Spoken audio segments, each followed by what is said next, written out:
எல்லாருக்கும் வணக்கம். இந்த வீடியோல நம்ம பார்க்க போறது, முதலில் எந்த கம்பெனி வந்துட்டு அவங்களோட ஷேரை வந்து இஷ்யூ பண்ணாங்க, அதை எப்படி இஷ்யூ பண்ணாங்க அப்படின்றத நம்ம பார்க்க போறோம். ஸோ ஆதி காலத்துலலாம் பார்த்தீங்கன்னா, பண்டைய காலத்துலலாம் பார்த்தீங்கன்னா, பண்டமாற்று விலை தான் வந்துட்டு வழக்கமா இருந்தது. அதுதான் வந்துட்டு கொஞ்சம் கொஞ்சமா மாடர்ன் ஆகி நமக்கு வந்துட்டு இப்போ ஷேர் மார்க்கெட் அப்படின்ற மாதிரி ஸ்டேஜில் வந்து நிக்குது. ஸோ ஃபர்ஸ்ட் எந்த கம்பெனி அவங்களோட கம்பெனியோட ஷேரை இஷ்யூ பண்ணாங்க அப்படின்னு பார்த்தீங்கன்னா, டச் ஈஸ்ட் இந்தியன் கம்பெனி தான் வந்து ஃபர்ஸ்ட் இஷ்யூ பண்ணாங்க. டச் கிழக்கு இந்தியன் கம்பெனி. இதுக்கு இன்னொரு நேமும் நார்மலாக கூப்பிடுவாங்க, விஓசி அப்படின்ற மாதிரி கூப்பிடுவாங்க, பேர் வச்சு கூப்பிடுவாங்க. இப்பயும் வந்துட்டு விஓசி அப்படின்னு தான் இருக்குது வழக்கத்தில். ஸோ இதை முதல்ல வந்துட்டு 1602 பிரிட்டிஷ் குயின் எலிசபெத் தான் வந்துட்டு இதை வந்துட்டு ஆரம்பிச்சு வச்சாங்க. அது எதுக்காண்டி ஆரம்பிச்சு வச்சாங்க அப்படின்னா, ஃபர்ஸ்ட் இதுக்கு முன்னாடி டச் ஈஸ்ட் இந்தியன் கம்பெனிக்கு முன்னாடி வந்துட்டு ஈஸ்ட் இந்தியா கம்பெனி இருந்துச்சு. வெறும் கிழக்கிந்திய கம்பெனி அப்படின்ற சொல்லக்கூடிய கம்பெனி வந்துட்டு பிரிட்டிஷ் கட்டுப்பாட்டில் இருந்துச்சு. சரி, இவங்க வந்துட்டு உலகம் முழுக்க வந்துட்டு ஸ்பைசஸ் மசாலா பொருட்களை வந்து விநியோகம் பண்ணியிருந்தாங்க. இவங்களுக்கு போட்டியா வந்துட்டு போர்ச்சுகீசியர்கள் இருந்தாங்க. இவங்களுக்கு 2 பேருக்கும் நடந்த போர் வர்த்தகத்துல வந்துட்டு கிழக்கிந்திய கம்பெனி தான் வந்துட்டு கிழக்கிந்திய கம்பெனியால சரியா பெர்ஃபார்ம் பண்ண முடியல. போர்ச்சுகீஸ் வந்துட்டு கொஞ்சம் லாபம் அதிகமாக சம்பாதிச்சாங்க. அதனால நம்ம குயின் எலிசபெத் இருக்காங்க இல்லையா, அவங்க வந்துட்டு பிரிட்டிஷ்காரங்க வந்துட்டு என்ன பண்ணாங்கன்னா, ஈஸ்ட் இந்தியன் கம்பெனியை வந்துட்டு ஸ்டாப் பண்ணிட்டு இன்னொரு புதுசாக ஒரு கம்பெனியை ஸ்டார்ட் பண்ணாங்க. அதுதான் வந்துட்டு நம்ம டச் ஈஸ்ட் இந்தியன் கம்பெனி. 1602 இதை வந்து ஸ்டார்ட் பண்ணாங்க. இதை ஸ்டார்ட் பண்ண உடனே இந்த குயின் எலிசபெத் இருக்காங்க இல்லையா, அவங்க வந்துட்டு இந்த டச் ஈஸ்ட் இந்தியன் கம்பெனிக்கு நாடு முழுக்க மசாலா பொருளை வந்துட்டு விநியோகம் பண்ற உரிமையை வந்துட்டு 21 வருஷத்துக்கு வழங்கியிருந்தாங்க. 21 வருஷம் வந்துட்டு நீ உலகம் ஃபுல்லா நீ விநியோகம் பண்ணிக்கோ அப்படின்ற மாதிரி சொல்லியிருந்தாங்க. அது எந்த வருஷம்னா 1602. அதோட அந்த டச் இந்தியன் கம்பெனி தோற்றுவிக்கப்பட்ட வருடத்திலிருந்து 21 வருஷம் 1623 வருஷம் வரைக்கும் நீ பண்ணிக்கோன்ற அந்த அத்தாரிட்டியை வந்துட்டு, அந்த ரைட்ஸை வந்துட்டு கிழக்கிந்தியன் கம்பெனி கொடுத்துருந்தாங்க. கிழக்கிந்தியன் கம்பெனி வந்துட்டு ஆராய்ச்சி பண்ணி பார்க்குறாங்க, ஏன் வந்துட்டு கிழக்கிந்திய கம்பெனியால ஈஸ்ட் இந்தியன் கம்பெனியால வந்துட்டு சர்வை பண்ண முடியல, ஏன் போர்ச்சுகீசியர்ல வந்து தோக்க முடியல அப்படின்னு பார்த்தீங்கன்னா, அவங்களுக்கு முதல்ல ஒரு பெரிய அப்ஸ்ட்ரக்ஷன், ஒரு தடையா இருந்தது வந்துட்டு ஸ்பைரேட்ஸ். ஸ்பைரேட்ஸ் என்னன்னா, கடற்கொள்ளையர்கள்லாம் வந்துட்டு மிக பெரும் அச்சுறுத்தலாக இருந்தாங்க. அது எப்படியா இருந்துச்சு அப்படின்னா, ஒரு 3 கப்பல்ல ஒரு பொருளெல்லாம் அனுப்பியிருந்தாங்க, மசாலா பொருள் அனுப்பியிருந்தாங்கன்னா, அது வந்துட்டு வெறும் ஒரு கப்பல் தான் வந்துட்டு தப்பி பொழைச்சு அதுல இருந்து ப்ராஃபிட் வர சான்ஸ் இருக்கு. மற்ற ரெண்டுமே வந்துட்டு கடல் கொள்ளையர்கள் ஐ மீன் கடல் கொள்ளையர்கள் வந்துட்டு திருடிடுவாங்க. இல்லைன்னா நேச்சுரல் டிசாஸ்டர், அந்த மாதிரி வந்து இயற்கை பேரழிவு, அந்த மாதிரி விஷயத்துலயும் வந்துட்டு சில இதெல்லாம் போயிருக்கு. ஸோ இதெல்லாம் கண்டுபிடிச்ச அவங்க வந்துட்டு நம்மளோட ரிஸ்கை குறைக்கணும் அப்படின்றக்காண்டி, ஈஸ்ட் இந்தியன் கம்பெனியோட ரிஸ்கை குறைக்கணும் அப்படின்றக்காண்டி அவங்களோட கம்பெனியை ஷேரா வெளியிட்டாங்க. நான் வந்துட்டு கப்பலை கொண்டு போறேன், அது நீ உங்களோட இன்வெஸ்ட்மெண்ட் பண்ணீங்கன்னா அந்த எந்த கப்பல் போய் சக்சஸ்ஃபுல்லா போயிட்டு விநியோகம் பண்ணிட்டு அதில் ப்ராஃபிட் வருதோ அந்த ப்ராஃபிட் அவங்களுக்கு தாரோம் அப்படின்ற மாதிரி சொல்லியிருந்தாங்க. ஸோ இதனால நிறைய பேர் கவரப்பட்டாங்க. கவர்ந்து வந்துட்டு டச் இந்தியன் கம்பெனி மேல வந்துட்டு நிறைய அவங்களோட கம்பெனி ஷேரை வந்துட்டு வாங்க ஆரம்பிச்சிட்டாங்க. ஸோ இது பேசிக்கலா வந்துட்டு கம்பெனியோட ஷேர் அப்படின்றத தாண்டி இது ஒரு இன்சூரன்ஸ். கப்பல் வந்து கரெக்டா போயிட்டு அவங்க வந்துட்டு கரெக்டா வித்துட்டு வந்துட்டாங்கன்னா அவங்களுக்கு ஒரு ப்ராஃபிட் தராங்க அப்படின்றத சொல்லுவாங்க. இது இன்சூரன்ஸுக்கும் ஷேருக்கும் நடுவில் அப்படின்னு கூட நம்ம சொல்லலாம். இதில் வெற்றி வாய்ப்பு வந்துட்டு 30% தான் இருந்துச்சு. ஒரு கப்பல் போனால் 30% தான், ஐ மீன் 3 கப்பல் போனால் ஒரு கப்பல் தான் வந்துட்டு சக்ஸஸ்ஃபுல்லாக ஆகிறதுக்கு வாய்ப்பு இருக்கு அப்படின்றது தான் ஹிஸ்ட்ரி சொல்லுது.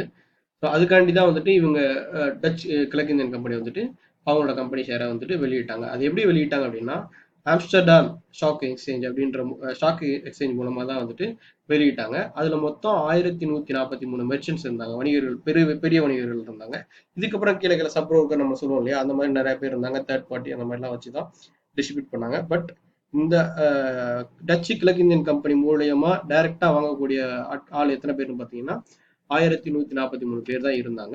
அதுவும் வந்துட்டு சேம் அதே வருடம் தான் 1602 தான் வந்துட்டு ஆரம்பிச்சாங்க. ஸோ வந்துட்டு இதை ஆரம்பிச்சிட்டாங்க, இந்த ப்ராசஸ் எல்லாம் வந்துருச்சு. அவங்களோட கம்பெனியை வந்துட்டு ஷேர் வந்துட்டு இஷ்யூ பண்ணிட்டாங்க, நிறைய பேர் வாங்க ஆரம்பிச்சாங்க. ஸோ இந்த 1602 இருந்து 1623 இல்லையா, அந்த ஃபர்ஸ்ட் லீஸ் பீரியட் 21 இயர்ஸ் இருக்கு இல்லையா, அதுல வந்துட்டு நிறைய லாபம் சம்பாதிக்க ஆரம்பிச்சிட்டாங்க.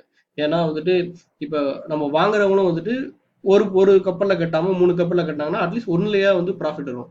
அந்த வர்ற ப்ராஃபிட் வந்துச்சுன்னா நம்ம போடுற ப்ராஃபிட்டை விட அட்லீஸ்ட் குறைஞ்சபட்சம் 1000 மடங்கு 100 மடங்கு சாரி சாரி 1000% 1000%னா 10 மடங்காவது வந்து அதிக லாபம் கொடுக்கும் மாதிரி இருந்தது. ஸோ எல்லாரும் வந்துட்டு அதில் நம்பிக்கையா 3 இது போச்சுன்னா 3லையும் கட்டுறாங்க. அதில் ஒன்றாவது வந்துட்டு அவங்க திரும்ப கிடைச்சிது. அதனால அது வந்து சக்ஸஸ்ஃபுல்லாக அமைஞ்சது. ஸோ இது பார்த்த அந்த பிரிட்டிஷ் வந்துட்டு 2வது டைமும் டச்சு கிழக்கிந்திய கம்பெனிக்கே வந்துட்டு இந்த கான்ட்ராக்டை கொடுத்தாங்க.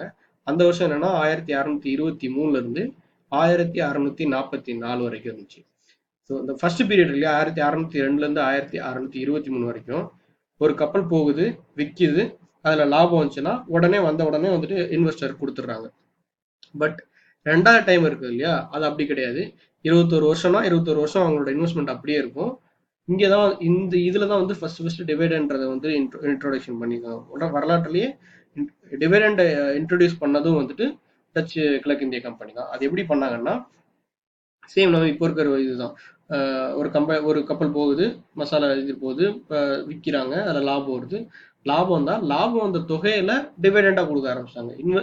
ப்ராஃபிட் கொடுக்கல, டிவைடண்டா கொடுத்தாங்க. அந்த டிவைடண்ட் வந்து எவ்வளவு இருந்துச்சுன்னா 12ல இருந்து 63% வரைக்கும் கொடுத்தாங்க. அதுவே வந்துட்டு இன்வெஸ்டருக்கு வந்து ரொம்ப இதா இருந்துச்சு.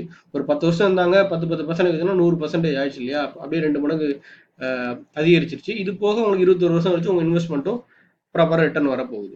ஸோ அதுவும் வந்துட்டு அவங்க ரொம்ப பெரிய சக்ஸஸ்ஃபுல்லாக அமைஞ்சிருச்சு. 1623 வந்து 1644 வரைக்குள்ள 2வது பீரியடும் டச் கிழக்கிந்திய கம்பெனி வந்துட்டு ரொம்ப ரொம்ப ரொம்ப சக்ஸஸ்ஃபுல்லாக அமைஞ்சது. ஸோ இதனால வந்துட்டு அடுத்து பிரிட்டிஷ் வந்துட்டு நிறைய கான்ட்ராக்டை இவங்களுக்கு கொடுத்துட்டே இருந்தாங்க. ஸோ இது மூலியமா வளர்ந்த கம்பெனி வந்துட்டு அவங்களுக்குன்னு சொந்தமாக 40 வார்ஷிப்ஸு, 40 போர்க்கப்பல், 150 ட்ரேடிங் வெசல்ஸு, 10,000கணக்கான சோல்ஜர்ஸ், இத்தனை பேரை வந்துட்டு அவங்களுக்குன்னு மட்டும் அந்த கம்பெனிக்குன்னு மட்டும் தனியா இவ்வளவு பேர் இருந்தாங்க. ஸோ இதோட பொருளாதாரம் அப்படின்னு பாத்தீங்கன்னா இன்னைக்கு இருக்க ஆப்பிளை விட ரொம்ப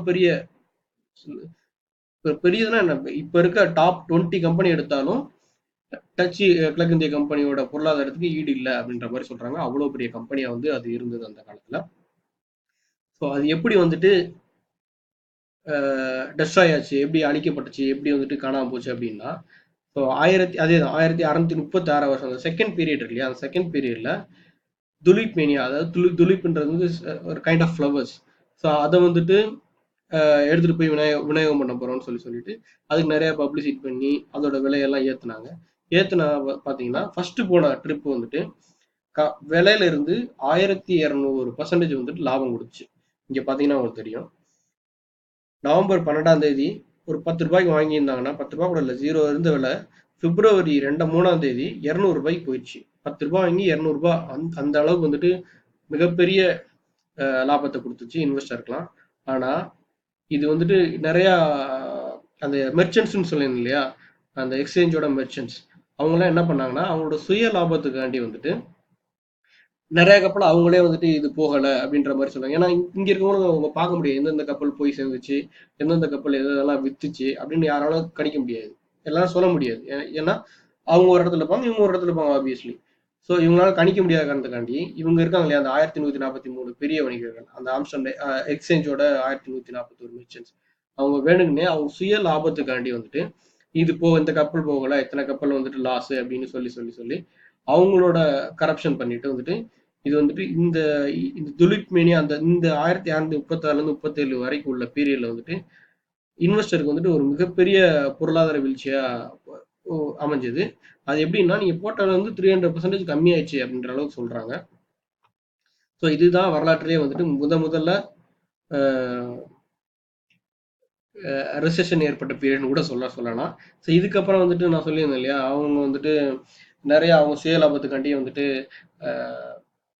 கப்பல் வந்துட்டு போகலை, விநியோகம் பண்ணலை அப்படின்ற மாதிரி சொல்லி சொல்லி சொல்லி அவங்களோட கம்பெனி வந்துட்டு லாஸ்ட்ல வந்துட்டு லாஸாகவே ஆயிடுச்சு. ஸோ அங்கே ஆரம்பிச்சதான் அப்படி அப்படியே லாஸ் ஆகிட்டே வந்துட்டு அரௌண்ட் 1750ஆம் வருடங்கள்லாம் வந்துட்டு ஆல்மோஸ்ட் வந்துட்டு கிழக்கு இந்திய கம்பெனி வந்து டவுன் ஆயிடுச்சு.